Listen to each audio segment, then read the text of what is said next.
Hi, everybody. Stefan Molyneux. Hope you're doing well. Here with Cassie Jaye. Back with Cassie Jaye, I would say. She is the founder of Jaye, with an E, Bird Productions, and the director of the award-winning documentaries Daddy I Do, which examined the abstinence-only movement versus comprehensive sex education, and The Right to Love, an American Family, which followed one family's activism fighting for same-sex marriage rights in California.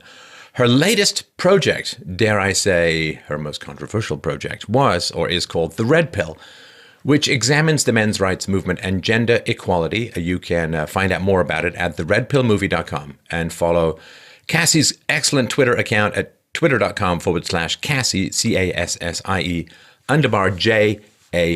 Cassie Jaye. Thanks, Cassie, for taking the time and laboring through that lengthy introduction. Thanks for having me back. So what's on your mind? What is our topic du jour today? Well, I actually want to ask a lot of questions to you.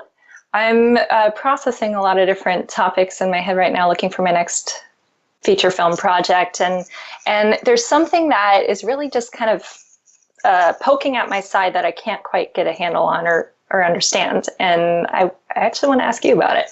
I'm not saying this is my next film, but it's something of many topics that I'm. But if it's not, I'll take it extremely around. Personally. That's all I'm saying. So no pressure. Yeah. Hold on.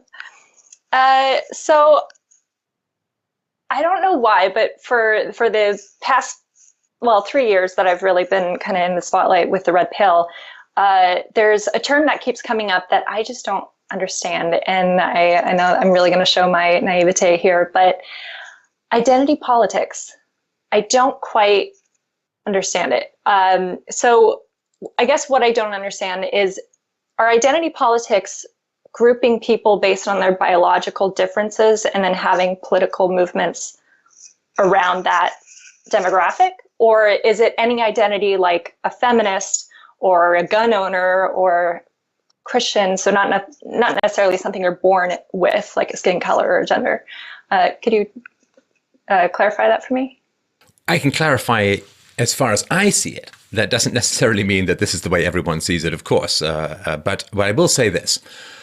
The most important word in the phrase identity politics is the word politics. And there's a reason why it's attached. And I'm always drawn back in my thinking, Cassie, to the wars of religion in Europe that kind of erupted after the Reformation, sort of 15th, 16th, 17th century. We had 300 years of religious warfare back and forth across Europe, largely because the monopoly of the Catholic Church had been broken as Christianity fragmented, or you could say individualized, into a variety of sects. The Calvinists, the Lutherans, the Zwinglians, the Protestants, yay, that's why I was raised. And so what happened was these religious groups all fought to gain control of the power of the state, because the state had the power to command belief. In other words, it was a real win-lose. Like if the Calvinists got control of the government, then the Calvinists could use the power of the state to promote Calvinism and to persecute those who came from different religions. This went on and cost untold numbers of lives. This went on for hundreds of years, off and on. And eventually people just said, okay, I think it's time to separate church and state. Because when the church and the state were separated, then people could pursue their individual belief systems and attempt to proselytize or to convert other people through the word rather than the sword. And things became a whole lot calmer in that realm. When the state has the power to benefit particular groups at the expense of other groups, then groups vie for control of that for two reasons. Obviously, A, because they want the power of the state to promote their own perspectives or their own interests. And B, they know that if they don't get that power, it's going to be used against them. And so to me, the politics part is really important, because the question is, why do people want these identities? Now, we're all kind of tribal in a way. We like people who think like ourselves and so on. But I don't find that a fundamental driver in human society. There was lots of back and forth in the Enlightenment and the Renaissance, lots of disagreements, lots of arguments, and it was a very fertile period in terms of the growth of philosophy and science and so on.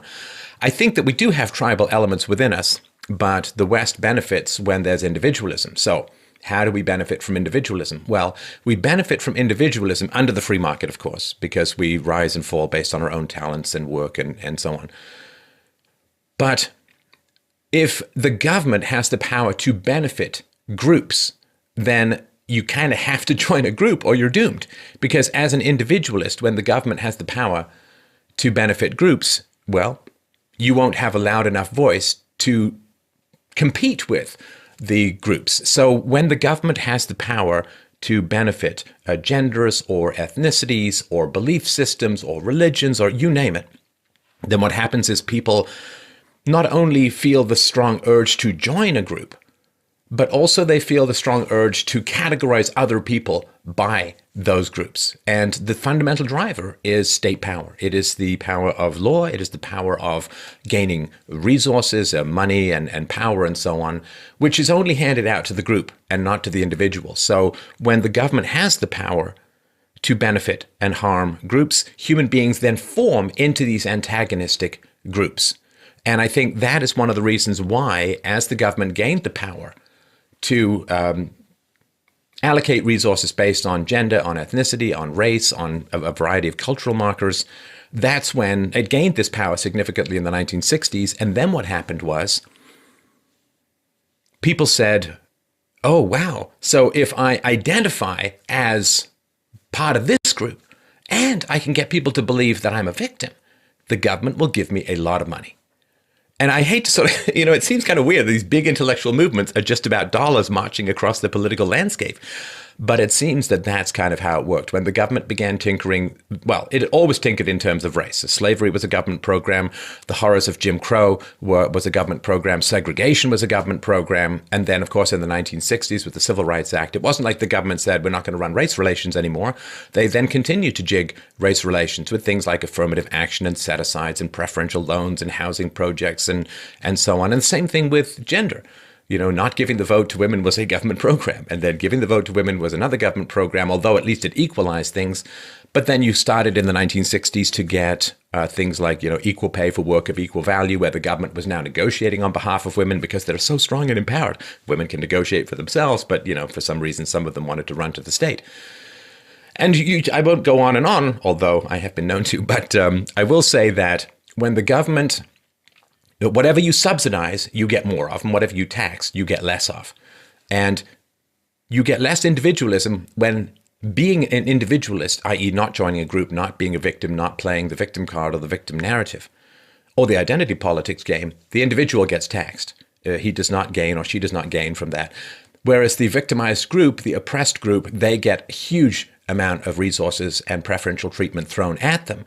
And so you get the rise of identity politics when people are well paid for playing the identity politics game, and individualism declines as it gets taxed to pay for all of this social engineering. Oh, wow. Okay. I have a lot of questions now. No, that's it. I answered everything, and there's no doubt in anyone's mind about anything. Okay, go ahead. Okay. Well, this is interesting because I've always, well, not always, but I've recently been thinking, right, it's not a zero-sum game to care about one group. So if we care about men's issues, it's not taking away something from women's rights. If we care about women's rights, it's not taking away from men's rights. But then I know from doing the Red Pill that in some cases, the feminist movement, actually in many cases, the feminist movement has harmed men's issues and men's quality of life. I'm sorry to interrupt, but I just want to touch on that, and I'll be brief. But our capacity for caring is not a zero-sum game. Like, if I love my daughter, it's not like I'm stealing love from my wife. I don't have a fixed amount of love in my heart. And, the more people around who you can love, the bigger your heart grows. The Grinch grows 3 sizes and so on. So we, in terms of affection and care and concern and support, that is not a zero-sum game. But government dollars are a zero-sum game. And that's the problem, right? Government dollars are, in fact, a negative-sum game because you take government dollars are taken out of the economy, taken from individual taxpayers by coercion, and they either go to a men's group or they go to a women's group. And so, unfortunately, you're right. I mean, I care about women's issues. I'm a father to a daughter and a husband to a wife, and I have female friends I love and I want them to do well. I'm concerned about men's issues as a man who cares about men, and so one doesn't take away from the other. But when it comes to the allocation of government dollars, it is win-lose, and it's become the case that the best way to win these days is not just to promote your own cause, but to denigrate everyone else's. And the same thing happened under religion. Ours is the truth path to heaven. Everybody else leads to hell. Yeah. So I guess it's a case-by-case basis then, because, for instance, what examples I'm thinking in my head is that if we're voting to add some more services to public school systems, then people who put their kids or never have kids, but put their kids in private schools are now paying more tax dollars for the public school system. I mean, you could argue that everyone benefits by smarter kids, but versus like gay marriage, I made a film about marriage equality, and I really didn't think that allowing gay people to get married or same-sex couples to get married would harm anyone else. It would actually help the economy. But I could see that, religious rights of people who say that, it's a tradition that was really for them, for their religion, then they felt like something was being taken away by changing the definition of marriage. But you see, this conforms to my earlier thesis, Cassie, which is that once the government start to take things over, you promote just this kind of conflict. The government, for significant portions of American history, the government had nothing to do with marriage whatsoever. The government licensing and government control of the marriage contract was introduced by the Democrats in order to prevent blacks and whites from marrying. And so once the government starts to take over marriage, then you get this big fight for control over a state apparatus. And of course, if the government wasn't involved in marriage, then people would have very little problem with various forms of marital arrangements. But once there's tax money involved and there are benefits involved and there are all these laws that are clustered and surrounding marriage, and if the government has the power to grant or not grant a license to marriage, which opens up all the gateway to these benefits and tax breaks or tax liabilities, then marriage becomes a government program. And once something moves into the public sphere, it becomes a very bright, shiny, powerful tool that everyone wants to try and get a hold of. And I think that promotes the conflict more than anything else. Okay, I'm going to put a sticky tab on everything you just said and watch that later to really try to process all that. I'd like to move on to another question still within this realm. So I've been hearing identity politics usually used by right or libertarian people pointing the fingers at left, saying feminism, Black Lives Matter, those are the examples of identity politics, and that the Democrats really run on this platform. And I've heard that 2020, the next presidential election in the U.S., is going to be really based around that. But what I feel like I still, and I say I feel like I still see a lot of right-leaning people having identity political kind of like wearing labels on their chest, say on their Twitter feed for their bio, it says, I am pro-life, pro-gun, pro, what are the other right ones? And then they'd be like anti-feminist, anti-Antifa. So isn't that identity politics as well, that you're on the right with pro-life and pro-gun? And I don't see that it's just the left doing it, if people on the right are also wearing those That's a labels. great question, and I'm probably going to answer it badly, but I'll give it a shot anyway. Because the first thought that comes to my mind, and it feels different, which again is not an argument, but it's an important... So let's say that you and I believe that the world is a sphere, and we come across somebody who believes the world is flat. Well, we have different beliefs, but I don't think that we would put those into the category of identity politics. And so I think merely, like, I wouldn't say, well, I'm going to categorize, radical feminists in the same way that I would categorize people who like the free market or people who are Catholics and so on. So merely having similar belief systems and aggregating or proudly proclaiming those similar belief systems, that to me does not smack of identity politics. And the reason for that is that anyone can hold those belief systems. And a lot of those belief systems are really designed to keep government power out of your sphere. So, you have, of course, the Second Amendment guaranteeing the right to bear arms. So the people who are pro-gun are saying, I don't want the government to come and take my guns. I want to not have government power involved in what it is that I'm doing. It's the same thing with people who want smaller government, lower taxes, free market policies, lower tariffs, lower regulations, and so on. They want the government to stay out of their business. And so they're more akin to the people who say, here's how I want to put it. Okay, I have arrived. Sorry about the intro. Walk through the doorway into the cathedral. Okay, so going back to the religious example that I talked about in the past, all of the various religious denominations that were warring with each other to gain control of the power of the state, they were engaged in a form of identity politics because the politics was part of it. Those who advocated for the separation of church and state were actually opposing the very fundamental driver of identity politics, which is the state power to compel behavior and transfer funds.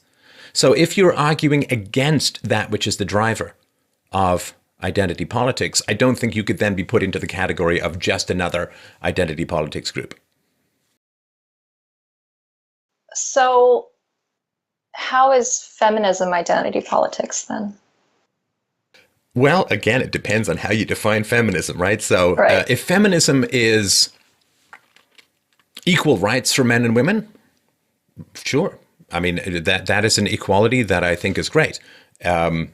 That there is always the big challenge with feminism, which is that it doesn't seem to want to be subject to the draft. So there, why did men get the vote? Because they were subject to the draft. That was sort of the trade. Women got the vote without being subject to the draft. In fact, Phyllis Schlafly, for 10 years, was crisscrossing America back and forth, fighting against the Equal Rights Amendment by basically making that argument that if the Equal Rights Amendment was passed and became part of the fundamental law of the land, then women would be subject to the draft, and they didn't really want that. So if you're after equality under the law, I mean, who on earth would disagree with that? That would be perfectly fine. However, if you are saying that women are oppressed by evil men and the only way to counter that oppression is to take resources from men and give them to women by force, well, now what we've done is we've taken government not out of the realm of gender relations, but we have dragged government into the realm very coercively, very forcefully, and very much a win-lose. We have now dragged government into the realm because now the feminists, a lot of them, are inviting the government in to say, well, we want maternity leave, which has to be paid for by those not taking maternity leave, who are mostly going to be men at one time or another. We want to have the government force employers to pay us just as much as men, despite the fact that, we will often take time off to have kids and whatever. And so once you drag the government in to do your negotiating for you, and once it becomes a win-lose situation, that is identity politics, because you're being paid for having a particular identity. I wish to have government resources, government favoritism, government power to my benefit because I am a woman. And therefore, you've taken politics and you've wrapped it into, in this case, a gender construct. Now, once you say government power should be wrapped around an ethnic construct, not even a construct, an ethnic reality, a gender reality, a class reality, then what you've done is you've said, I no longer wish to have equality under the law. I wish to have special benefits for my group, my political group, my ethnic or gender group or whatever. I wish to have special benefits based upon the fact that I am this particular identity. Now, that is the combination of identity and politics. And those who are saying, no, I want equality under the law. I do not want different laws for men and women. I do not want different laws for blacks or whites or Hispanics I don't want different laws for anyone. I want equality under the law. I do not want gender relations and race relations and cultural relations and religious relations to be subject to the coercive control of the state, separation of state and gender, separation of state and race, for exactly the same reasons that we needed separation of church and state, so we can all just get along without fighting for control over the state apparatus. But do we need those type of lobbyist groups to fight for rights for certain groups? Because for me, example, I am grateful for the work that feminism did for reproductive rights. Personally, I would never have an abortion now, but I do think that's something that at this moment in time, it may change later, but at this moment in time, I'm glad that feminists fought for that. So, I mean, I guess I see some reasons why there should be identity groups that are fighting for certain people's rights, and like gay rights, for instance, as well. So don't we need that? or you think like the government should not be involved in at all in changing legislation for women or gay people or blacks or? An excellent question. Do you mind if I just stall for a minute or two to gather my thoughts? Yeah, please. No. Okay. So, I mean, let's put aside the whole question of the fetus as a human being and let's put that aside for the moment. And I'm not saying that's unimportant, but since we're talking about identity politics, how do we lower the temperature on the abortion debate? Well, there are a number of ways that you can do that. Number one, stop forcing people to pay for abortions if they find them morally reprehensible. Right. So people should pay for their own abortions, because it's one thing to force someone to pay for someone else's cancer treatment. There are arguments against that to do with violations of the non-aggression principle. But I don't think anyone finds it morally horrible that somebody gets cured of cancer. Right. So that's more of a moral argument.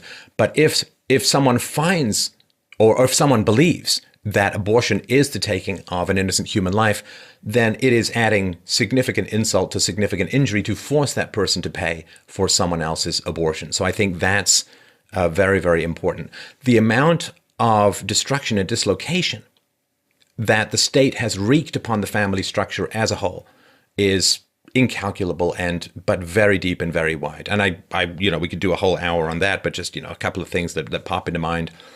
I mean, the welfare state where you pay for women to have more children and you only pay them if there's no man in the house. I mean, that is fundamentally tinkering with the basic building block of human society, which is the family, the nuclear family. And so forcing people to pay for the children of single moms means that the whole marriage contract gets dissolved. Now, of course, if you're a married woman and you want to have kids, your likelihood of having an abortion would go down enormously, right?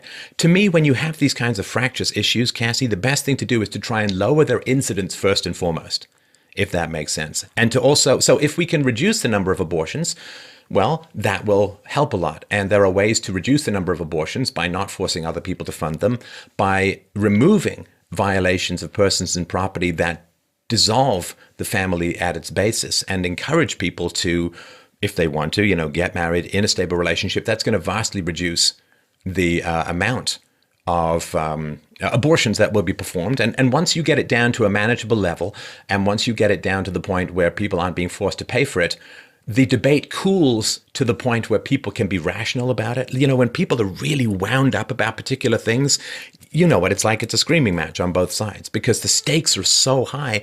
It's like you can't have rational discussions about things in such a hyped up and hysterical and do or die environment.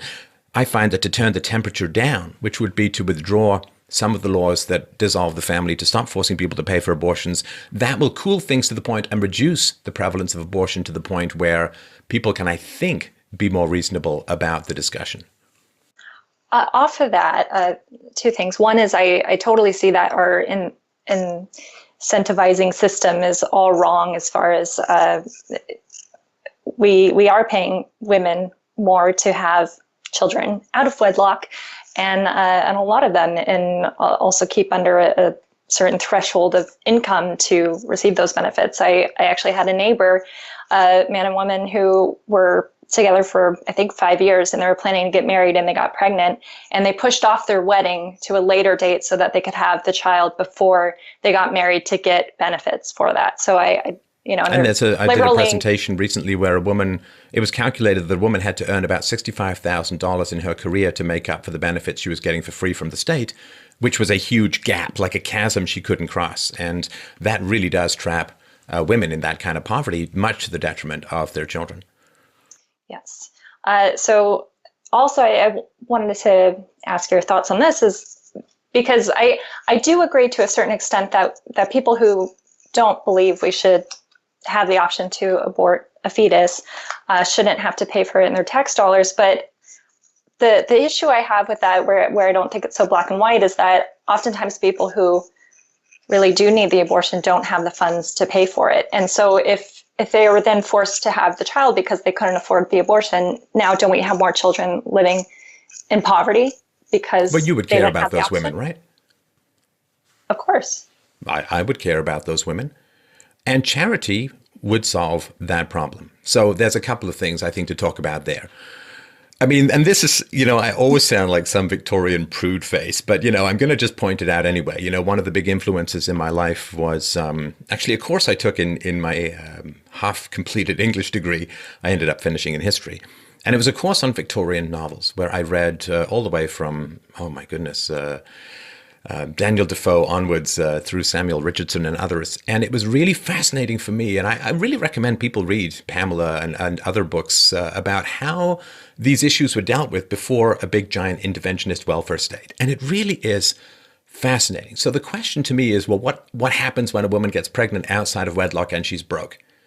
Now, once you're there, you're not in a place of prevention. And all you can do is try and figure out how to cure things. And as a philosopher, I can't cure anything. I can't. I mean, the analogy I use is like a nutritionist. You don't phone your nutritionist and say, I'm having shooting chest pains and I can't move my left arm. He's going to be like, I don't know, maybe if you changed your diet 20 years ago, maybe you wouldn't be having a heart attack, but you need to call 911. Because then you need, a surgeon or something, right? Or somebody to go in there with Drano. I don't know. I'm not a doctor. But so to me, it's all around prevention. And the way that they used to solve this in the past was, of course, through sexual morality, through chaperones, through, look, if women can make a good, quote, living out of having babies, then they don't need to worry about having a man because they're married to the state and they get their resources from the taxpayers.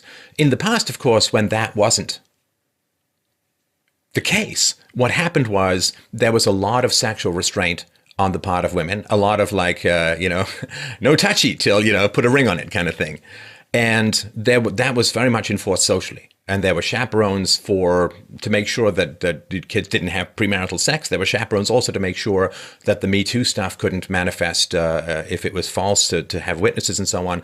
And then, once you got married, it's like, go to town, whatever you want to do, you can do.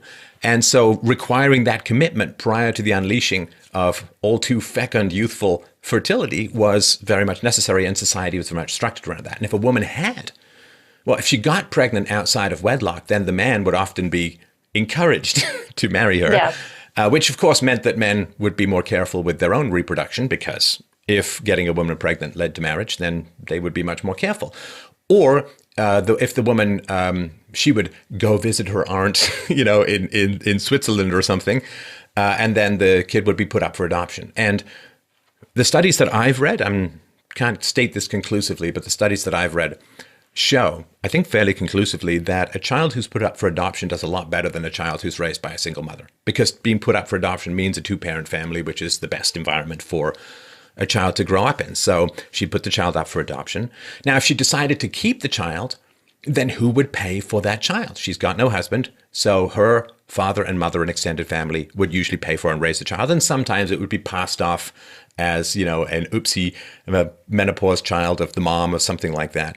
But her reputation would be in tatters. The parents themselves would have to pay. And that's why parents took good care of their children's sexual activities and so on, because they were on the hook. Now the taxpayer, the next generation, the debt slaves to be born, they're on the hook, so people don't care as much. So as far as women who get pregnant, it's all about prevention, and society had great ways of working to prevent that in the past. And if a woman did get pregnant, she could give the child up for adoption. She could also, as you and I and lots of people would care about her, she could go and get an abortion. Let's say she couldn't afford it. There would be charities. But the charities are very interesting, Cassie, because charities are not enablers. Like the welfare state is a big enabler. Oh, you make a mistake, we'll just pay for the next 20 years. It just enables more and more bad mistakes. Charities, though, are, and this is another thing that came out of these Victorian novels. You see this scene all the time. The woman who's made mistakes has to go up in front of this charity, and there's these lines of people behind the desk like Harry Potter wizards, and they keep grilling her on what's happening, how she's going to solve it, how she's not going to, because charities got money not based upon just fixing immediate problems, but preventing their recurrence. The welfare state has no incentive to prevent recurrence. In fact, they survive and flourish off people remaining poor. So I do care about women. The condom breaks, something, the pill, you took it at the wrong time of day, or, the IUD slips. It definitely, unwanted pregnancies can certainly happen. I think they'd be a lot less common in the future, but they can happen. But the question is, would you care about somebody who faced that problem and had no money. I certainly would, but I wouldn't want to just fire cannons of money at women getting abortions, because that lowers their incentive, as incentives matter, as for men and for women. It lowers their incentive to prevent recurrence. And so charity is, I don't know, I mean, I'm sure you've tried to help people in your life. I've tried to help people in my life. It's really complicated. Like, it's really challenging. And I just think firing money at people, it kind of solves things in the short run, like, oh, I have a headache. I know, I'll snort cocaine. It's like, oh, look, my headache's gone, but now I'm addicted to cocaine. It's really complicated and difficult. And that's why I like sort of voluntary charitable solutions that get involved and work to prevent recurrence, rather than just big, giant money drip government programs. Oh, that's so interesting. You're really giving me a lot to think about, because, I've been a filmmaker for 10 years, and really the first part of my filmmaking career was about sexual education from a feminist perspective. But I absolutely believe in, prevention is key. And in a lot of ways, I do feel like what the feminist movement is pushing for right now is like basically Band-Aid problem solving. And, pharmaceutical. Yeah, I mean, women don't want to get abortions. Like, women do not. I mean, whatever we can do as a society to prevent this situation from recurring, where a woman has to remove a fetus from her own womb, that is not a pleasant experience. And I know women, it haunts them. And it's not to say that it's not sometimes the best solution in a practical sense, and certainly if there are medical issues. But man, we shouldn't just say, let's just keep firing money at abortions and say we solved the problem. There's the woman's heart, the woman's sensitivity, and so on. And the other thing, of course, in terms of equality between the genders, is that the woman has all of the rights, really, in a sense, but none of the responsibilities of childbirth. So as far as this goes, she can choose to abort the child even if her husband desperately wants the child. But the husband cannot choose, or the boyfriend cannot choose, to dissociate from responsibility for raising the child. And that, I think, is kind of an imbalance as far as power goes. Well, and I think because this was a proposition by men's rights activists, that they wanted to have like a consent form where you could sign away your responsibility to the child if you would have preferred to have an abortion. I think that would actually probably raise abortion rates of women, because I think there are women that, for not the best reasons, are having children knowing that they would be getting support from the father of the child. And, something else that's kind of fluttering in my mind. But if they had to pay for their own abortions, then they would be more likely to use birth control. Like, if they're having the child to throw the boyfriend into baby jail for 20 years and get his resources, if they can't do that, then they'll use prevention rather than an abortion. Right. Well, something else that's kind of fluttering in my mind is I went down a rabbit hole of learning about baby farming in the UK. Really interesting if you start digging into that. But I can't remember her first name, but her last name was Dyer, Dyer. She's one of the worst serial killers of all time. And, this is kind of another serial killer called Dyer?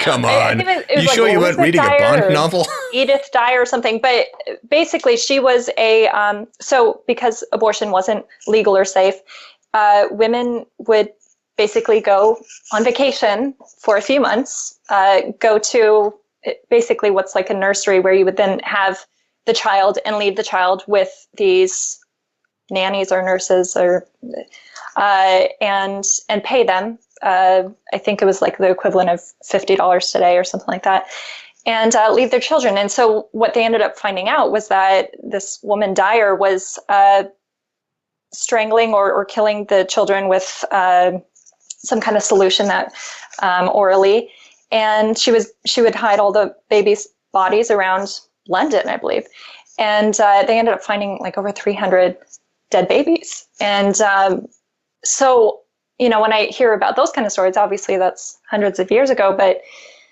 I don't think we should just remove the option of abortion. And what tell me if I'm wrong. Hang on. I'm just going to sort of interrupt, Cassie, but I'm just going to say this because people are going to think it. I'm not saying you're saying that, by the way. No, I know. No. I'm just saying this because people are going to think it, that you seem disproportionately appalled by dead babies, but only after they've left the womb. It's so funny. I wanted to talk about identity politics. We're talking about abortion. I do think there's... Boy, babies being killed. That's terrible. Well, Well, because I don't know why. And I do feel like this is one of those political topics that as I get older, I'm going to really have to look hard at and change my views. But and the other thing, let me, because I just wanted to point that out. There's no answer for either of us on this particular topic, but I did want to say, this is going to appall people more than anything else, but I'll say it anyway. Yay, appalling people. The problem is you can't sell babies. That's the problem. What? You can't sell babies. You can kill them in the womb, but you can't sell them because that's wrong. And it's like you can tax people to kill babies in the womb or kill fetuses in the womb. But look, you have a market situation here. Now, before everyone thinks that I'm like the worst guy in the known universe, just, give me 3 minutes, 2 minutes, 1 minute. Sound like I'm on a date. Anyway, here's the reality. There is a market opportunity because there are some women who have excess fertility and there are other women who have deficient fertility. 10% of married couples have significant problems having children. Infertility is actually a big issue, particularly, of course, as women get married later and try and conceive into their 30s and their 40s when it's like, I don't know, they're going to try and pump life juice into a raptor egg or something like that. Like it's not good. And so we have an excess of babies on one side, which is the women who have become pregnant, who don't or won't, can't or won't or don't or whatever, they don't want to raise the baby. And then you have families, well, moms and dads, or I guess husbands and wives, who desperately want a baby. And so my question is, what's wrong with the woman having the baby and selling it to the married couple? Say, oh, well, that's terrible. Well, you have a life, whereas before you had a pile of body parts in an incinerator, like you had a dead baby or a dead fetus. Now you have a live baby. I would prefer that. And you get kids into happy homes who are making their parents enormously happy, people who want to become parents. You have women who are being well compensated for the difficulties and the challenges of being pregnant.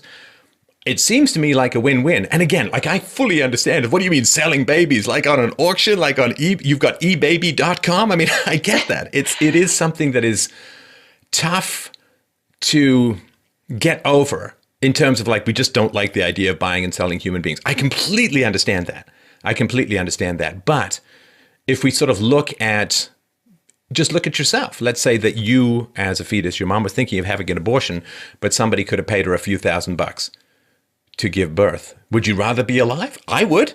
I wouldn't like, well, I'd rather be dead because human beings shouldn't be bought and sold. It's like, I'm just throwing this out there as a market opportunity that would, to some degree, if people said, oh, it's terrible to have an abortion, then pay the woman to have the child. And that way we've taken the heat. Again, we've reduced the temperature so we can start to talk about things more rationally. For the record, I'm open to entertaining any out there ideas. So let's entertain well, this. I think you just categorize that one as out there, but no, it's fair enough. It's fair enough. And I'm simply focusing on what maximizes human happiness and human life. I agree with you that if she's considering an abortion, if she could actually sell the child, maybe that would incentivize her, it probably would, to have the child and let it live a happy life with the family.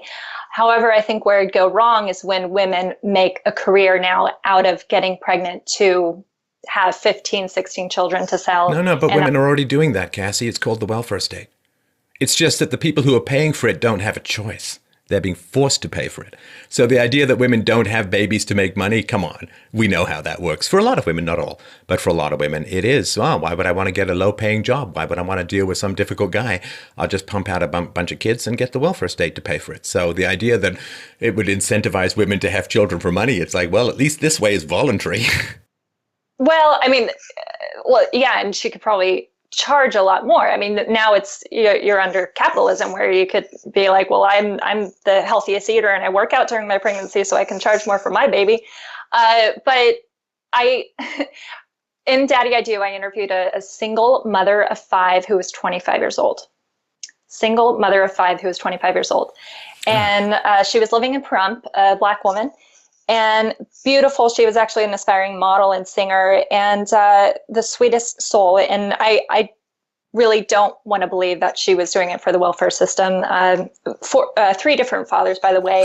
And let me, just point out, it's not that women sit there with their Excel spreadsheet and calculate, like sperm to money conversion ratios or something like that. But what I'm saying is that if they're paid for, quote, making bad mistakes, it's not like they make bad mistakes to get money, but they don't fight as hard against making bad mistakes because they're covered if they make bad mistakes. And that to me is they're just less concerned. It's not like women, I don't think women sit there and say, well, I'm going to take this bad boy and this guy's got a tattoo and this guy's, wears motorcycle pants on his head and dances naked in Times Square. So he's going to be the father of my children because that way I'm going to get lots of money.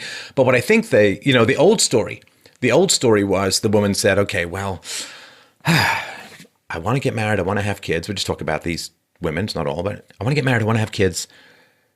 And there's no big fallback, but there's no welfare state. So I really got to choose a good guy. Now there's this guy, man, he's hot.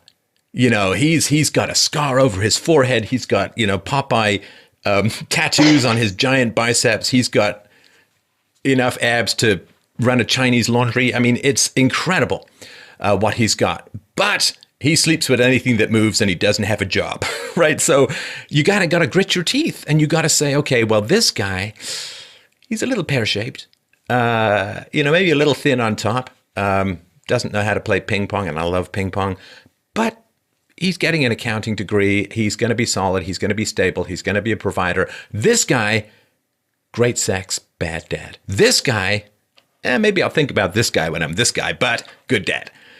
And good provider. And so women would sit there and say, okay, well, lust versus practicality. And men do the same thing too. Men do the same thing where they look at a woman, the hot, crazy spectrum kind of thing, right? Present company accepted. But you look at that and you say, well, she's really sexy, but she doesn't have a lot of compassion and empathy. And, this woman's a little bit more plain Jane. It's the Ginger Marianne thing. Oh, you wouldn't know, you're too young. But, it's, and so we all have to balance this really sexy with good parent to my child, good provider, good mom kind of stuff. And that balance used to be informed by the fact that there was no fallback position. Now, if it's like, well, if this guy knocks me up, he's a bad dad, but I'm not going to end up on the streets. I'm not going to end up selling my baby. I'm not going to end up living the rest of my life in my parents' basement while they stare at me for not crossing my legs.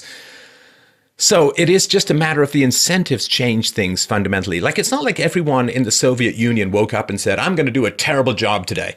I'm going to go to work at the Soviet factory producing Lattice, and I'm just going to do a terrible job. It's just that there was no incentive. You didn't get paid more for doing a better job, and you didn't get paid less for doing a bad job, and you couldn't get fired. It just softens people's incentives and turns them into rational calculators with entirely the wrong set of equations. I just have a hard time thinking there's that much incentive for women, for a single mother to have a fifth and sixth child. Because the girl that I interviewed for Daddy I Do, she just got food stamps. It was barely that much. She wasn't getting support from the fathers. I mean, I obviously this is one story of many, but I don't think it's that. Okay, if she knew she wasn't going to get any support for having the next child, because that's what a charity would do. A charity would say, okay, one, fine. Mistakes happen, things happen, but be really careful because we're not going to pay for another one, right? And she has another one. They don't pay for it. She somehow, and then if you have a third, we're taking away support for the first, right? Come on. People know how to not get pregnant. They've been doing it for thousands and thousands of years. In fact, I know there are entire Bible stories about how not to get pregnant. And so people know how to not get pregnant. The question is, if she gets more money, she's just going to be less careful. I'm not saying she's trading the baby for money. She's just going to be less careful. Now, if she doesn't know enough to calculate that, like if she doesn't care, okay, well, if I have one more child, I'm getting no support whatsoever, and no man's going to want me with 5 kids by 3 different guys, and I'm not going to be able to work a job, and I have no income whatsoever. If she then makes that mistake, then I would assume that she's probably too mentally deficient to be a parent in any effective way. Now, what happens with that, I have no idea, but I think that if you're competent enough to raise a parent, to be a parent and to raise a child, you got to be competent enough to not get pregnant again. 18 different kinds of birth control for women. 18. Oh, yeah. 18 different kinds of birth control for women. This is not rocket science. That in the red pill, yeah. And one of them only costs a dime. I don't know if you've heard of this one, Cassie. There's one birth control pill or birth control method which only costs a dime. What happens is you get a dime, you put it between your knees, and you keep it there. It's so archaic. It is. It is, but that was there for a reason. Okay. Wait, where's your offensometer here? I'm just wondering if were you even red when was your top even red when we started? I'm not sure if it's just got offended from from the conversation or not. Okay, if we're bouncing around with different ideas, I've actually had many debates with my now fiance. Congratulations, by the way. Thank you. 4 months away. We do not see eye to eye on this. I think there should be a license to have a child. He absolutely disagrees. He believes it's a human right for anyone to have a child, and if you can't pass that,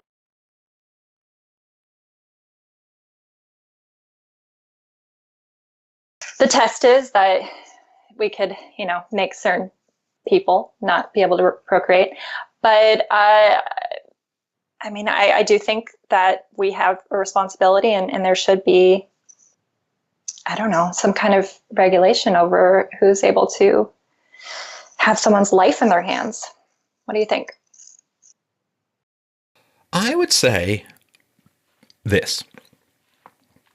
I don't think the government cares that much about kids. I think the government says it does, but if the government cared a lot about kids, it would do something to improve these absolutely terrible government schools. It would not be drugging children for failing to conform to those terrible schools. It would not be using the children as collateral to borrow over $1 million in unfunded liabilities against each and every single future taxpayer. So I don't think the government cares that much about children. I think it views them as useful resources, as like, they care about kids the way a farmer cares about its livestock. So the problem is, giving the government the power to choose who becomes a parent or not raises the rather important question, okay, how are you qualified? What statements, if you go to a Muslim, you're going to get one answer about the best way to raise a child. You go to, some libertarian homeschooler, you're going to get quite another. You go to a Christian, he's got to be baptized and he's got to go to Sunday school. Like, there's just no way.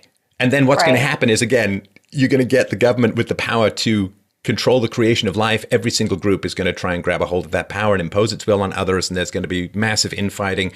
And let's say that somebody doesn't get the license. What do? Do you cut out their reproductive organs? Do you put them on some ungodly regimen of hormones? I mean, that's not... See, there used to be a great license or a great test for whether you'd be a fit parent.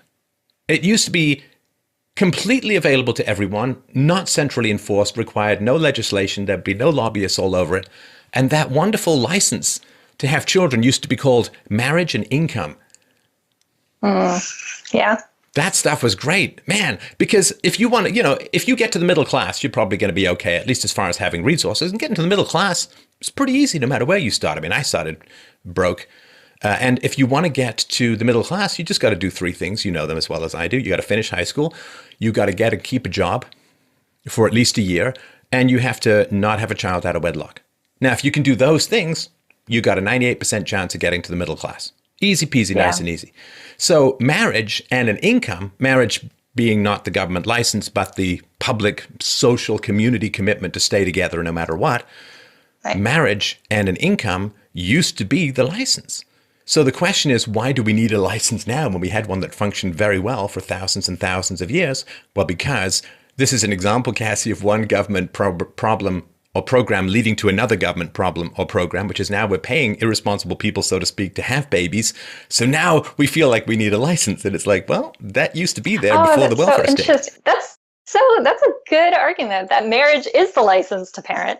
Yeah, because even just I'm planning a wedding right now, and it is freaking expensive, and I'm just right next to the national average of wedding costs. So it's not like I'm doing some big royal wedding, but it is a test to see if you have a stable enough life to round up the money, to put it together, to have all your family support, and also have them have enough finances to support your marriage if they have to travel to your wedding and get. I mean, it's very. It is an interesting. I'm finally at a place in my life where I'm able to have a wedding, and then I think the next step would be to finally be able to have children now that I have my stuff together. But yeah, that's interesting. So freedom is the answer. Whatever the question is, freedom is the answer. That's my general. I got to get that stenciled. Well, I got room on the forehead, so I should just throw that in there. Married.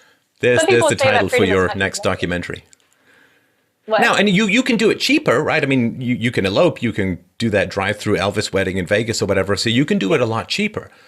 But even knowing that you should get married before having children, and you know, the sort of married environment is the best place for children to grow up in. I mean, children raised by a single mom are over 30 times more likely to be abused by the man in the house, right? There's just this basic lion bloodline stuff that goes on, and you just that is the license. And if there was some license that could prove, right? So to take your debate with your fiance, if he could say, look, if there was a license that already has statistical evidence reduced the abuse of children by 30 times or made them 30 times more safe, you'd say, that's pretty good.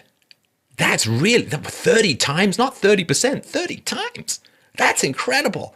You'd say, well, okay, if there's a license which reduces child abuse by 30 times from the man, sign me in. And it's like, well, that's called a marriage license. Yeah. I'm remembering this story that came out recently somewhere in the UK. It was a woman who they found 2 infant children dead in her home, and she was addicted to ice, which I don't even know what ice is. But it was a big story, maybe just 2 or 3 days ago. You can find the Daily Mail article about it. But yeah, you know, I see stories like that, and, you know, obviously I know that there's a lot of abusive women out there, and obviously any household with drugs in it where there's children is a bad combination. And so how do we encourage more people to get married before having kids without coming off like a religious state? Jesus will cry if you don't. No, I understand. Now, that's not going to be a compelling argument for many people. And it's funny because, and this is a very common way of thinking, and by that I don't mean any disrespect. I think you're brilliant. But what I mean is that you're like, okay, what levers can we pull and push to make people change their behavior? And again, freedom is the answer. The way that you get people to get married is you stop subsidizing a lack of marriage. Right? I mean, that's, you know, if you've been an employer, right? I mean, you work on a documentary, and it's like, my cameraman doesn't show up sometimes, but I pay him anyway. What could I possibly do to encourage him to show up more? Well, stop paying him when he doesn't show up, and then he'll show up, you know, if he's going to do it, right? Yeah. And so if you want people to get married, just stop subsidizing sexual irresponsibility. You know, there are people who are genuine sex addicts, and, you know, the amount of public money that has to be poured into abortions and the welfare state for kids and sexually transmitted diseases and, you know, all this sort of stuff. I mean, you've got to stop subsidizing bad decisions and taxing good decisions, because the only people who have the tax base to pay for single moms are people who aren't single moms. Single moms are a huge net drain. I mean, the welfare state is basically the single mother state. Like when it was first put in place, single motherhood was very rare. It was, I think, about 20% of the black population, now up to 77%. And also, black babies, there's only 50-50 chance that a black baby that is conceived will actually make it past the abortioner's knife, because 50% of black babies are aborted. It's unbelievably horrible. And I just did a show with the Reverend Jesse Lee Peterson on there's 77% black kids growing up outside of wedlock. That used to be much, much lower. It used to be like 6% in the white community. Now it's 30, 40%, 50% in some locations. What's changed? We haven't had time enough to evolve radically different brains. What's changed is you don't get married, you have a kid. Here's all the money in the known universe. Now, does it make them rich? No, of course not. But that doesn't matter, because the difference, I mean, I've been broke. The difference between $30,000 a year and zero is a hell of a lot bigger than the difference between $100,000 and $130,000. Like that's binary. The other one is a gradient. You know, I guess I can go out for dinner once more this month, but that is like, do I have food or not? That's like a very, very big difference.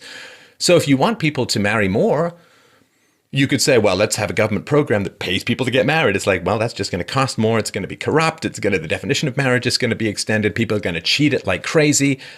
All we have to do is stop subsidizing the bad social effects, particularly for the kids, that come out of these fragmented families. And then women will just immediately start making better decisions about who to marry. Men will start making better decisions about who to marry. I'm with Suzanne Venker on this. Like who you get married to is the most important decision in your adult life. It's really the most important decision in your whole life, more important than your job. You can change your job, you can change your career, but you really can't change your marriage very easily. I'm trying to think of what is the reason that millennials aren't getting married right now, and if they are. I mean, I know that there is a push for a lot of women in New York to actually go to sperm banks and get pregnant because they've just given up on trying to find a man. So I know there's definitely a large group of women who are deciding to have children without a father figure. But otherwise, I don't know if there are a lot of people that, I think I'm showing my limited surroundings here because, I live in Marin, California. It's a very white privileged population here. So, maybe if I was in like the outskirts of Chicago, it would be a different picture. But yeah, the upper classes are still getting married and their marriages are lasting just as long as they used to. So it is a particular class-based situation. And I mean, there are a couple of very brief issues we can touch on. I mean, I was born in the 60s and grew up in the 70s. And Cassie, it was an ungodly wasteland, literally, of divorce, of dysfunctional relationships, of just family courts and lawyers. And it was horrifying. I mean, most of my friends went through this at one time or another. And we grew up looking at that saying, okay, well, this is what marriage and divorce can do to a father, can do to a husband. You've got these, my mom used to make up these lists of like, oh, here's what I'm going to get from him. And she'd call the lawyer. And it was just like brutal. And of course, I got her side of it, so I had some sympathy for her. But I later heard the other side, and it's like, oh wow, that's different than what I was led to believe. And so when you grow up as a man, you grow up and you see this smoking crater where your father used to be after the family courts have gotten through with him. And why? Well, 70, 80% of divorces are initiated by women. And the number one cause, it's not abuse. It's not he was a drunk. It's not he was a Satanist. It's not he was a supporter of Hillary Clinton. Oh, sorry. Just had to get that one in there. But it was dissatisfaction. Dissatisfaction. Now, dissatisfaction, newsflash, it happens. It happens in life. I mean, it wasn't like, can you tell me that when you were making your documentaries, 100% of the time, it was just glorious? The only glorious part is the beginning idea, and then everything else is hard work. I'm trying not to translate that into your marriage. First date, fantastic. Next 60 years, a death knell. But no, there are times like, how do you know you're done a creative project? Because you'd rather open a vein than open it up once more time. Like, it's like, I'm done because I literally can't look at it one more. Like, when am I done a book? When I'd rather die than reread it. It's like, I don't care what state it's in. It's done. And, in all relationships, there is times where you're kind of bored. It happens, and it's not always the other person's fault. It's not anyone's fault sometimes. Just happens. And then you recommit and everyone's happy and gets better. So if you look at this natural ebbs and flows to relationships, and then you say, but if the woman is unhappy, she can say, I'm divorcing you. He's got no recourse. She can drag him through courts, and she's going to end up in the clutches of lawyers who may, as a strategy, tell her to accuse the man of sexual abuse of the children, of abuse of, you know this system better than I do. The whole red pill thing talks about that. That is a very terrifying environment for men to look at getting into, that they have endless responsibilities and no rights. And their lives can be destroyed if something goes wrong. And, again, there's ways that you can mitigate that risk, The other thing, too, is that women want to marry up. It's one of the oldest stories of humanity, and certainly the oldest story of the animal kingdom as a whole, that women want to marry up. And now that you've got like 60, 65, sometimes 70% of college students being women, well, women want a taller guy. They want a guy with some income. They want a guy with at least their own level of education. And the pool is just diminishing enormously because women are in a sense, overachieving statistically relative to men. They've elbowed men aside in a lot of the fields, particularly in the arts and universities. So how are they going to marry up? Now, for the few guys who are at the top of the alpha pyramid, life is good. Life is wonderful. I'm a combine harvester. Like I've got crop all over the place and it's good to be king. But for the 80% of men that women think are below average in attractiveness, life ain't good. And they say, well, I know she doesn't really want to be with me because she keeps going out with all these pretty losers or whoever it is who's unsuitable in the long run. And if I get married to her, she's already kind of dissatisfied because she's not choosing me because she's got the state to marry if things go wrong. And if she gets dissatisfied, she can call in this legal airstrike that will last for the next 20 years. Or, in California, I think it is after 10 years of marriage, you owe alimony for the rest of the woman's life. Yeah. The rest of the woman, that's a challenging ride to jump into, It's like, there's no safety straps here. Why is it spinning? It seems like it's kind of loose. It's got bolts rattling all over the place. And so it is alarming. And that's because the government has made marriage a government program. And what that means is women outlive men, they outvote men, and we have a natural sympathy towards the interests of women. The Western society in particular is like the mirror image of other societies. It is a white knighting society. We love to take care of women. Men propose, women dispose. Men ask women out and women say yes or no. So we really have to care what women like and what women want, because the men who didn't care what women liked and wanted never made it to the top of the Western gene pool, right? So we have and you combine men's natural deference to the preferences of women with state power.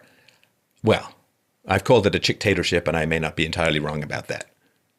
Thank you for letting me mansplain all of that to you. I appreciate that. I'm going to spread in my subway seat a little now. Tape over your mouth. No. All the research I've done for the Red Pill definitely shows that the importance of having a present father figure in children's lives for both boys and girls. And, there's so many different ways that this affects children. And one way that I'm really starting to see right now is,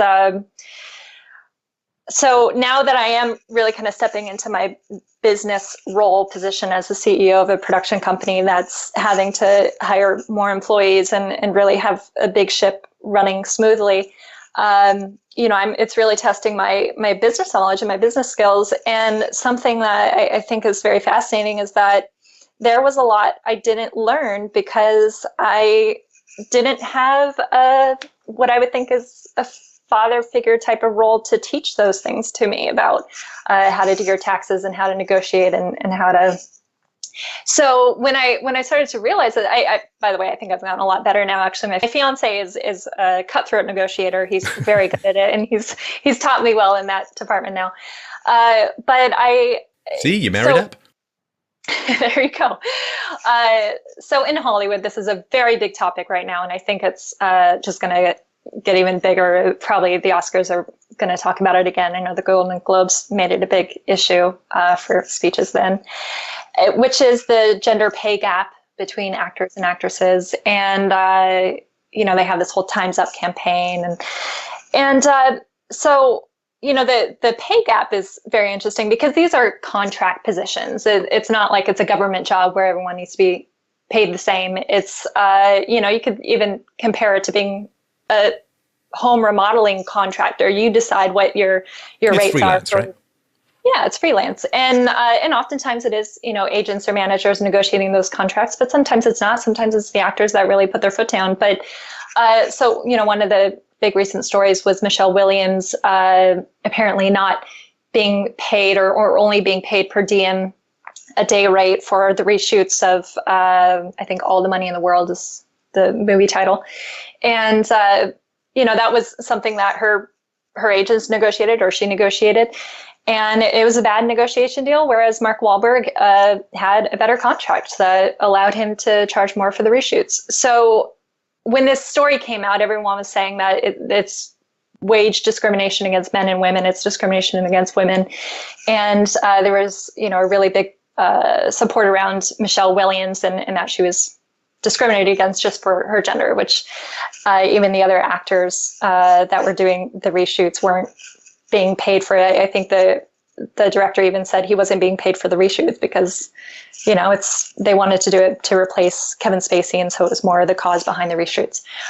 So anyways, I was talking to my fiance about this, and I've had to negotiate a lot of contracts, whether it be when I was back in the acting days or now as a filmmaker. And I even went to, I don't know if I should share the story, but I'm already going there. So a couple of weeks ago, I went to a filmmaker mixer in town, and I was the only woman there. And we ended up talking rates, what we all charge for our day rate for filming a project. And I realized I had the second highest rate of all the men there. And the only one higher than me was a 65-year-old, very famous music video director and commercial director, and he absolutely deserves his rate. But, I realized it's just I am unwilling to work for less, and that's why I charge that. And, obviously because I'm also in a good position where I don't have to work for $100 a day. So it's interesting because it really is negotiating skills, and I do think that men have a leg up in that department. I don't know if it's because they've just had more experience at it, or if men share with other men how to negotiate. But a lot of my girlfriends do not know how to negotiate. And also a lot of them do not have fathers. Right. Present fathers. And I don't think that boys who grow up without fathers are particularly good at negotiating either. So there's that aspect as well. So there's a couple of things to respond to that. The first, of course, is that women score higher, significantly higher, on a couple of the big 5 personality traits. One is neuroticism. The other is agreeableness. And agreeableness is kind of one of these Aristotelian mean things. Like if you're completely disagreeable, nobody wants to work with you. If you're too agreeable, people will take advantage of you. So you kind of need that middle ground. And these personality traits are significantly genetic. Oh, I said the G word. It is true, though. You can't sort of separate those two things out. So yeah, there are some conditioning things, some socializing things for sure, but there are some genetics. And there's a reason why in extended family gatherings, the men will fight about politics or sports, and the women will go and talk about relationships in the kitchen. There's exceptions, but this is the general pattern. So the sort of 3, I think, areas where, here are the 3 things I want to talk about with you: porn, fashion, and Uber, right? Because not necessarily it's the worst movie ever. This is not going to be the basis combo for your next documentary. But look, in the porn industry, women are in higher demand than men. So who gets paid more? There is a gender gap in the porn industry. It's just significantly that men get paid in like pop bottles and the women get like gold cars and stuff, right? So that's one example. In the fashion industry, when it comes to modeling, women get paid enormously more than men. There was a multi-year study in Uber, and Uber, of course, as you know, the way you call an Uber is gender neutral. You don't even know the gender of who you're calling. And as it turned out, men ended up earning 7% more. Why? Well, because they seemed to know the city a little bit better. They drove a little bit faster, right or wrongly. I don't know. Maybe they drove too fast. But there are those particular aspects. If you look at how men choose their educations versus how women choose their educations, men will tend to go into petroleum engineering and women will tend to go into more person-facing occupations. Men take on occupations that are far more risky. And so there's a risk element to a danger pay, so to speak, like that women, want to be in offices and want to be talking to people and so on. And what they've done, of course, eliminating the gender gap is very, very easy. All you need to do is you need to take unmarried women with the same level of education who've been in the workforce for the same amount of time as men, and they actually earn slightly more.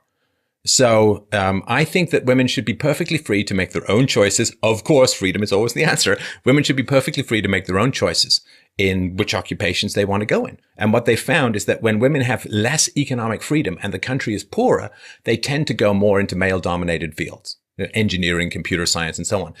When they get more freedoms and the economy gets better, they pivot, right? And then they start going into the occupations they really want to go into, which is, nurse, psychologist, the kind of the social scientist, social worker, that kind of stuff, which may pay less.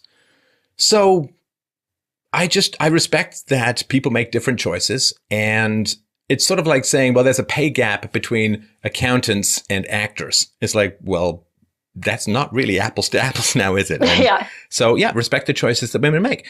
And of course, the reality is that women will often quit to have babies. And if they quit to have babies, if they want to be good moms, they're going to be breastfeeding for at least 18 months. And then they may want to have another kid so that the kids are closer together and will play together. And then they may have another kid and they may not be back in the workforce for 10 to 15 years. Like I'm sorry that I'm keen on the continuation of the human species, but I think that that's actually very important to do. None of us are here without it, and there's no civilization if it's not pursued. And that's why I do think that we're going to have a pendulum swing back to traditional family roles, hopefully, if we're lucky, right? And that's what I was taught.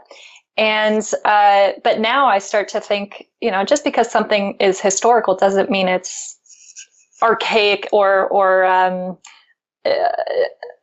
unintellectual in its decision of placing those kind of roles.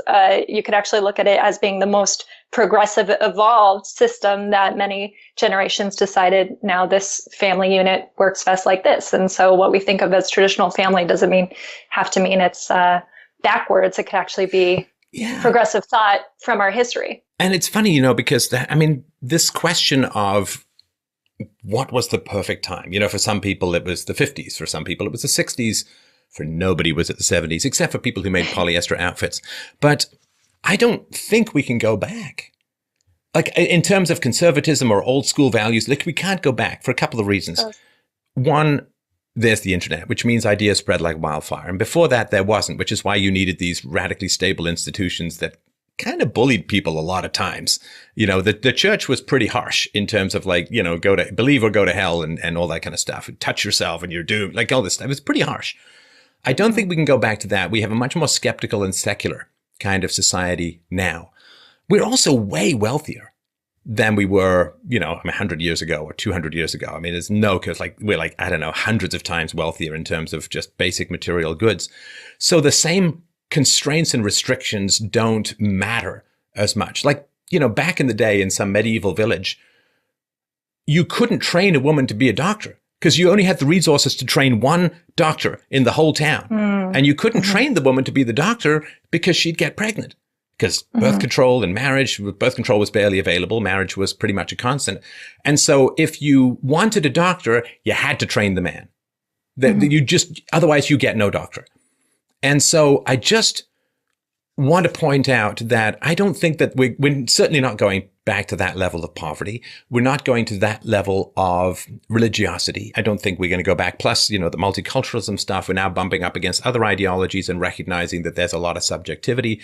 So the absolutism of culture, I don't think we're going to be able to get back to. And this is why for me, it's like philosophy, universal principles, reason, evidence, the science of ethics. That's where we have to move forward to. I don't think humanity gets much of a rewind. Certainly not with the technology we have now. And generally the rewind kind of goes too far. Like at the end of the Roman Empire, they didn't go back to the beginning of the Roman Empire.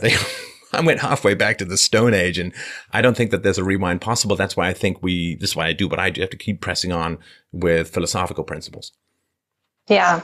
Well, this is a good way to tie it back to identity politics. I have heard, I think her name was Joanna Williams, talk about how the problem with identity politics is it's driven by subjectivity rather than objectivity and rationality. So the emotions you feel from how you interpret your thoughts, you have these thoughts and then you have a sensation from those thoughts that lead to your feelings, your emotions, and you run on that, you're driven on that. And I do believe that we need to, so when I was a feminist, I did have a victimhood mentality that was a chip on my shoulder that I brought this kind of seeing the world through Eeyore's eyes, that in every way I was being, the world was stacked against me. And I'm sure I brought that into relationships. I'm sure I brought that into job interviews, and I'm sure I wasn't a great person to be around all the time.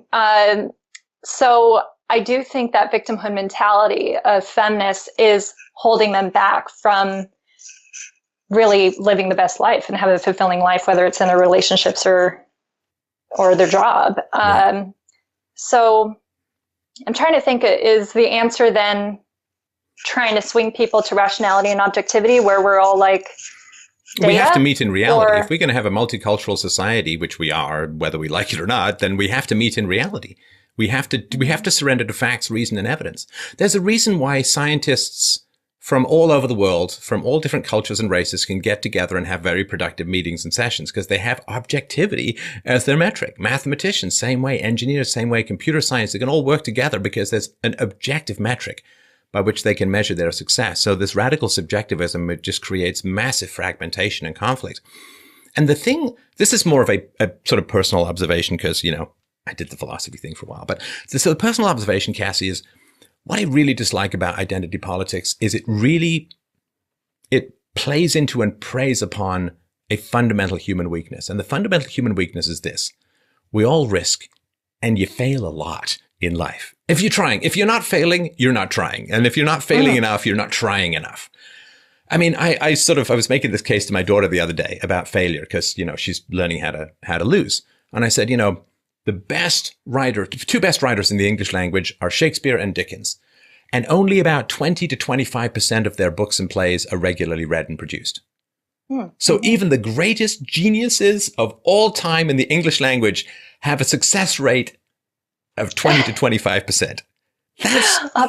That should give you some perspective, right? I mean, I've done thousands of shows. This will be one of the number ones, I feel it. But failure is the natural state, and big success is like, woo, bonus, icing. So we all fail a lot. And when we fail, I shouldn't say we, I'll just say, so when I fail, particularly when I was younger, there's this temptation. And this temptation is, it wasn't my fault. It wasn't my fault that I failed. It was someone else's fault. There's some structure, there's some nefarious superstructure, there's some scaffolding of evil that's out there that is preventing me from succeeding. Like because we want to protect our ego, right? We want to protect our self-image. And our self-image, when we try something, we want to succeed at it. We don't try, unless we're masochistic, we don't try in order to fail. So our self-image is, I can do this.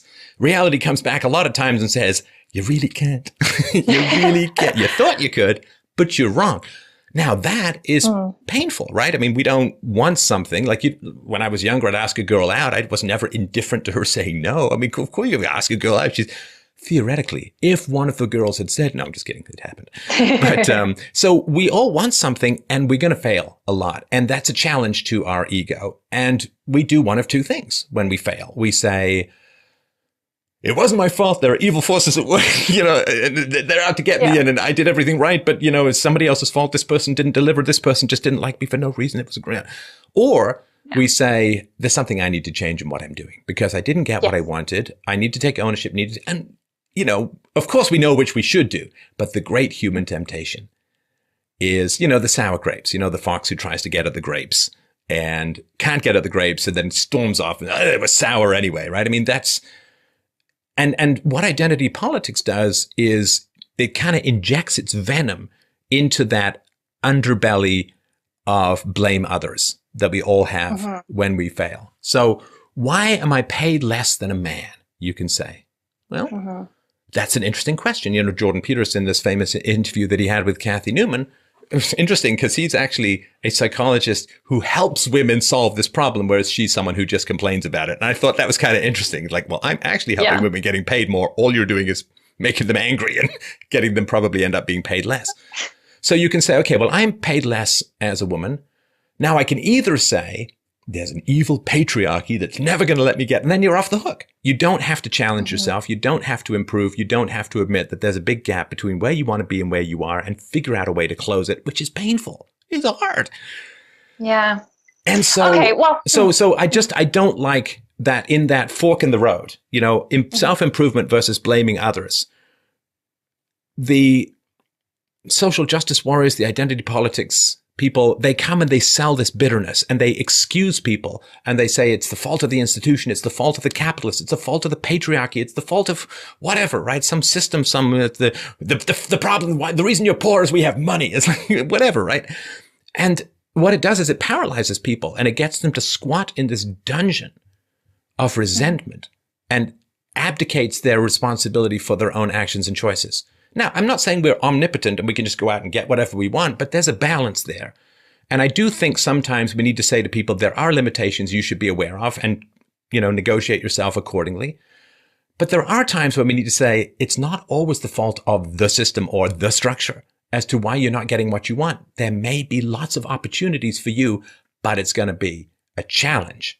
And if there are more people encouraging people to step out of this bubble, this prison of victimhood and blame, I think we'll see a lot more success and progress in closing these gaps than just by saying to people, you can't win, don't try, the system's stacked against you, and we'll go and get it for you. And it's like, how sad is that?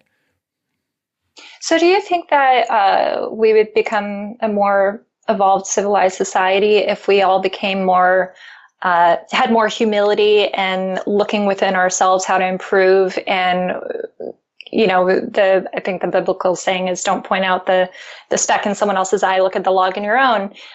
Because when I was a feminist, I definitely wanted to blame. And I didn't necessarily take responsibility or accountability for my own actions and not getting the job or not having that relationship work. I wanted to blame. And from the red pill left feminism, and I do find myself really looking inward and reading a lot of, like, I know it has a bad connotation, but self-help books and just trying to figure out how to, change the way you look at the world to improve your life rather than make the world change for you. But do you think that's where we should go, is to becoming more analytical of our own psyche rather than blaming self-knowledge is key. And listen, self-help books, for the first time, I will confess to you and confess to the world itself that I actually went through a bit of a phase with the chicken soup for the soul books. Oh, you did? Are you a 13-year-old girl?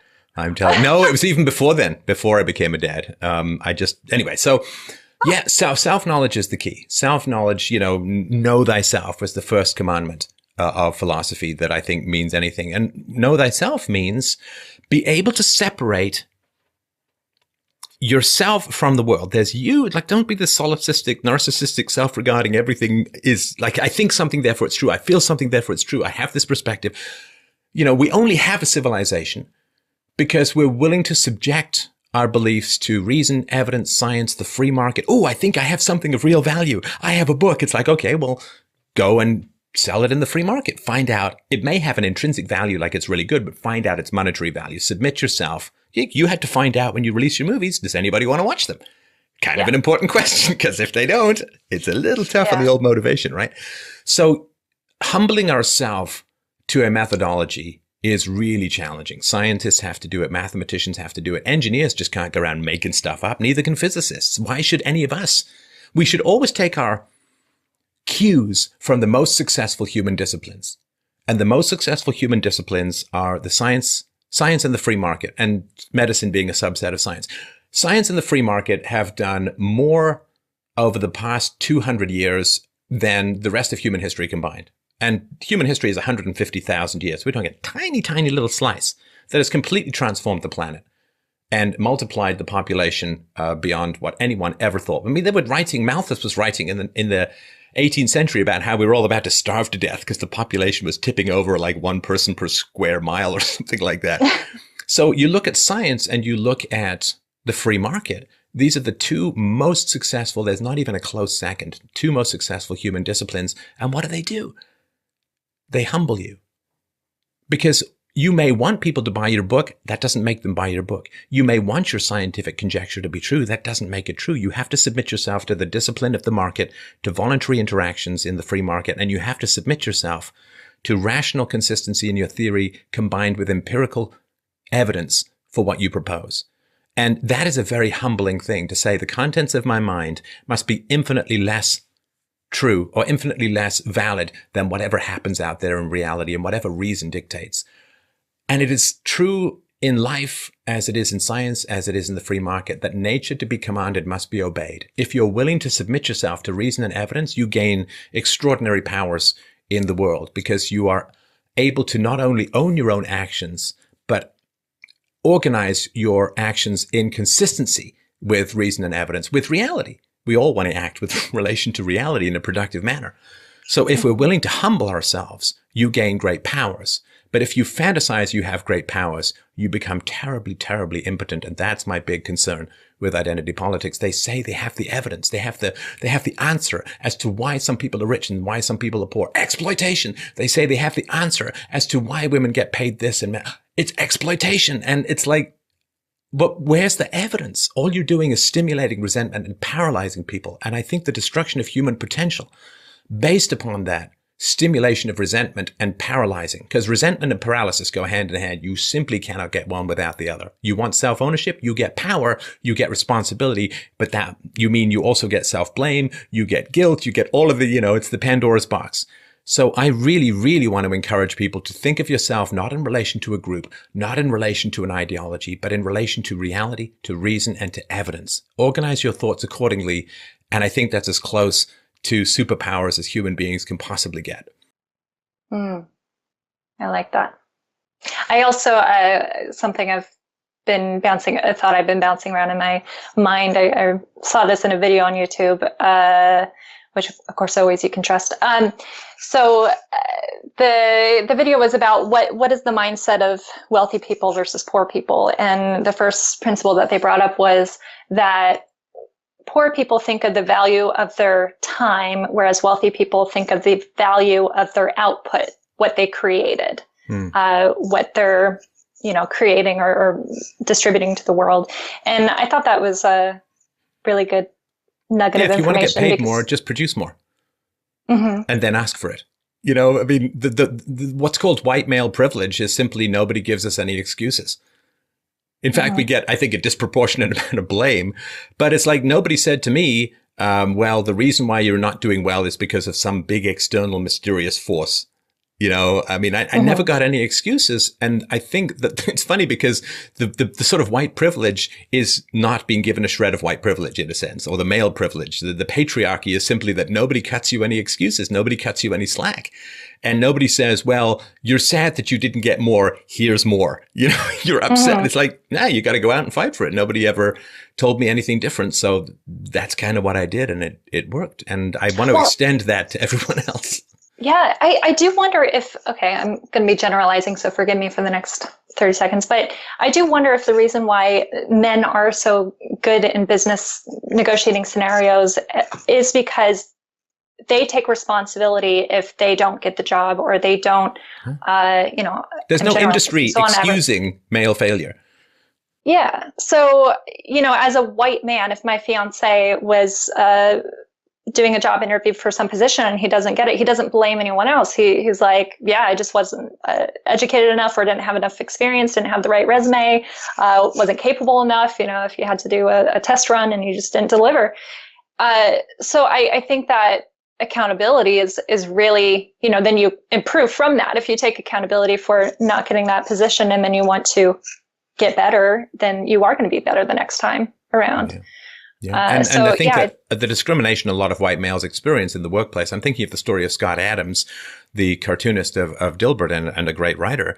And he was told when he was, I think he was about 16 years in the corporate world, and he was said, sorry, no more promotions for white males because we have to hit our diversity quota. So your career ends here. Now, he was still a pretty young guy. So he's like, okay, well, I'm going to go and become a cartoonist then. Because so you put all these roadblocks in front of people, this discrimination against white males in a variety of fields. It's like, okay, well, then more of us will just become entrepreneurs or something else. And it's like, it is another way of compelling excellence to have barriers that people have to overcome. And if you make the barriers too high, people can't overcome them and they give up, right? Like the patriarchy it's institutional, it's huge, you can't beat it. And then what you're tempted to do is the enemy is so high, you need a huge ally. And that always turns out to be the government. Mm-hmm. And I also do think that people who are the great minds, either today or in history, they lived lives of sacrifice. Like they did sacrifice the pleasures of a comfortable, stable life to become Einstein or Elon Musk or, someone who really has spent their whole life perfecting what their area of knowledge is. And if we had diversity quotas to meet and didn't have the free market, I don't know if we would have an Elon Musk. No, I think, and this is the quotas and diversity and racially sensitive stuff. Racial sensitivity, absolutely. We all have different stories as ethnicities. We should listen. We should talk. We should communicate. I'm against these particularly virulent in-group preferences that occur among every ethnicities, for sure. We should have conversations about our differences and we should unite under reason and evidence. But of course, this idea that you need to hit a certain quota to get this number of blacks into school, but not this number of Asians because there's too many. And I mean, this is terrible social engineering, and it doesn't solve the problem. Hitting your quotas creates a huge amount of resentment and frustration. And again, now we have university applicants or job positions, which are now part of government programs, which is win-lose, which is whoever gets control of the government can now favor their own group at the expense of other groups. And it's like, did we learn nothing from 300 years of religious warfare? Can we just stop having the government favor particular groups, have one law that we're all subject to, and then, and only then, I think, can we really begin to get along. All right. I feel like that's good. I don't know. Yeah, that's good. Like I'm not going to top that, Quiet there. I'm not going to top that. Well, thanks, Emil. I mean, a really, really great chat. I mean, anytime you want to, this was certainly enjoyable for me. And I appreciate these conversations because, of course, I know about them ahead of time. So I get to sort of really organize my thoughts about how I want to communicate about stuff. And I've not done a show on identity politics. So I really appreciate the opportunity to mouth off about it. And I hope it was helpful and useful for you as well. It was. I'm definitely going to rewatch this. Just to pump up your confidence a bit and put mine down.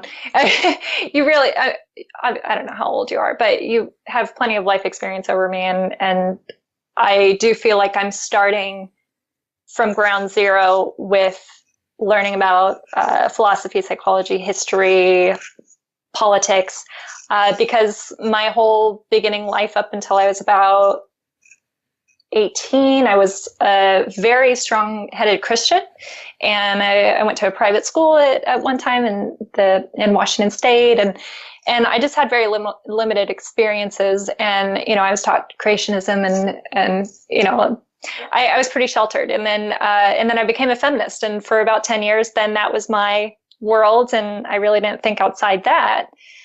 So now, since the red pill, I feel like I've emerged from the bomb shelter, and I'm like, oh, there's sunlight. What is this? And so I just have a lot of questions, and I really appreciate you letting me ask some of my innocent questions. And no, they're great questions. And, I certainly don't have any monopoly on the answers. I'm 51 in case that happens, but I got into philosophy when I was about 16. So it's been 36 years? Oh, that's going to make you young. If my philosophy was a woman, it would have hit the wall some time back ago. I just wanted to mention that. So I just wanted to remind people, in case you didn't catch my last chat with Cassie, the redpillmovie.com, I still think about this. I really do. Like, I still think about the scenes and the images in that very powerful movie. And the redpillmovie.com, just set your time aside, get as many people to watch it as possible. It is an amazing, amazing work of illumination. And twitter.com/Cassie Jaye, CASSIE_JAYE. And of course, the other films, Daddy, I Do, and The Right to Love an American Family. Check those out as well. A great pleasure. Congratulations on your engagement. It is, marriage Thank is, you. When it's bad, it's terrible. When it's great, it's the best thing ever. And I'm sure you'll have exactly that. Thank you so much. Thanks for having me. Take care.